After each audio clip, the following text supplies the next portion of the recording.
So, someone recently asked me a very difficult question. What would I buy, or what would I recommend if you were to start a collection from scratch and for, let's say, a budget of, let's say, 150 to $200, right? Depending on, where you're based. Now, fresh scent, right? You want like a, I can wear it anywhere. I've got two recommendations. Now, Nikolai Sculpture, around under, say, £30. That's very good. It's a fresh scent.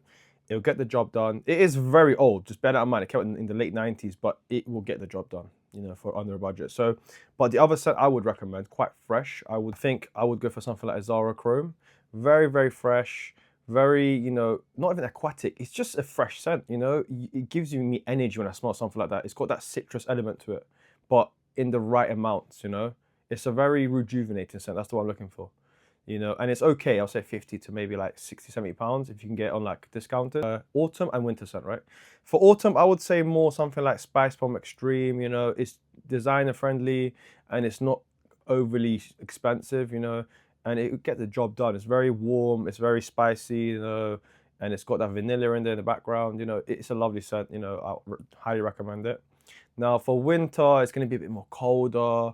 You want to get through, and I think the one I would personally recommend is one of my favorite dupes of all time is French Avenue's Liquid Brune. Now, if you know about this scent, is inspired by Parfums de Marly's Altair. Now, I'm not saying it's going to be 100% cologne or dupe. It's more, I would say 90 to 95% that, but you get a very, very similar DNA scent if you want that. So the reason I recommend this one is because under £40, probably I would say even like 50 to 30 to $50, USD, American dollars. So, and this is the attractive part. That's why I say I would recommend it if you were to start a collection from scratch. It is very affordable on the wallet, and you can't go wrong. It will get the job done. It's got orange blossom opening and very warmness to it, and it's got a vanilla and the dry down, but it's not even super projecting, It's a lovely scent. You can kind of spray it all day long, Sometimes it might not last you all day, but that's fine. Just go ahead and reapply again, There's no harm. It comes in 100 ml, so you can't go wrong. In the worst case, just buy 2 bottles if it bothers you that much, Trickiest categories in my opinion, which is spring and summer, like fresh summery scents, not a daily driver. I would say go for something like Amber Oud Aqua Dubai, which is in my personal collection, because it's very cheap again. It's a Middle Eastern fragrance and it will kind of, get the job done. But obviously it depends on where you are in the world. The humidity it plays a crucial factor in these decisions. So if you come from like quite a cold climate like myself in the UK, it will serve you quite well, especially towards the not super humid climates, but in the middle, medium level humidity. So I would say Aqua Dubai definitely will serve you well, and you can't go wrong with these fragrances, they will get the job done, Like I said, it's a budget friendly, you don't want to hurt your wallet at the same time. So Out of Universe, that's the other one I recommend if you want to switch up between the summer fragrances. You don't want to buy the other one I recommended. Now this is supposed to be like inspired by Ex Nihilo's Blue Talisman. I wouldn't say it's very close in similarity. It's similar, but not similar enough. If you know where I'm coming from. It is lovely. Like it's citrusy and it dries down with like pear and orange blossom. So it's that kind of scent. It's where it reminds you of the Amber Aqua Dubai. It's not going to be overly projecting, but it sits there. It's kind of working in the background. If you know where I'm coming from. You can spray it and it'll keep you going. And it's very easy on the wallet. Now, in my opinion, this is probably the toughest category by far. You want a signature scent. Now, this is difficult because signature scent has many, many variations and many definitions. It's open to interpretation, as the English famously say. It's tough, it's difficult. So if you want to spend a bit more, I've already come up to the 150 now. I don't want to go crazy.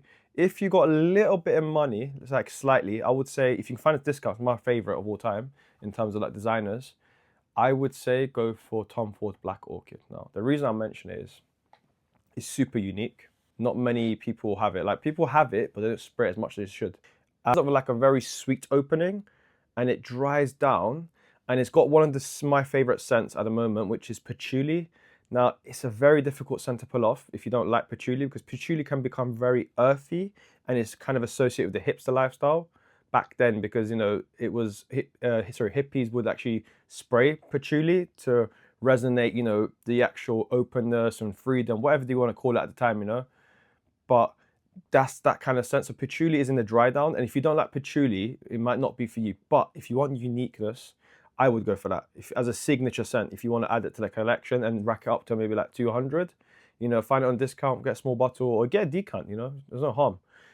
That's the one I would go for because it will stand out. Every time I spray Black Orchid, I don't know what it is about Black Orchid, the perfume version, by the way, not the EDP. It is one of those black sheeps in the family. If you know where I'm coming from, it's the one you least expect. Like, you know how people say that person's probably not going to do well and they end up doing well? It reminds you of that. It's the one you least expect. There's always the ones fragrances you least expect to be the best, they end up performing. You know, they overshadow the rest because they're always the odd anomaly out, you know, in the on the graph. That's how I can describe it, you know, it's the odd one out. And Black Orchid always reminds you of that because a lot of guys tell me, especially, you know, it's quite feminine in the dry down, but that's what makes it so unique because you pull it off and you have to have the confidence as well, like I mentioned before, to wear this such a fragrance. You won't go wrong, trust me. It's such a lovely scent, such a lovely scent. I met a guy in Fennec a few weeks ago and he said, I love Black Orchid. That's how you know. That's how you know the guy's got taste. He is very different in his approach to fragrances. He doesn't go for every super mass appealing fragrance like a Sauvage Elixir, which I've got as well. I've not been a hypocrite. I love it, but it's not for everyone. And it's kind of it's not a redundant fragrance. You know, I think Black Orchid has been out for many, many years, and it will still be my collection. Believe it or not, even if I'm transitioning over time to niche fragrances, I will still always own a bottle of Black Orchid's perfume. Always. It's an OG in my eyes. It's one of the best scents in terms of the patchouli balance, and it can be easy to be a signature scent. You can wear it every day. There's nothing wrong with it, you know. I promise you, there's nothing wrong with it. You know, obviously sample it out, but yeah, that's how I would go about it if I was to start from scratch, you know. And then yeah, that is it. And I'll see you next one, guys.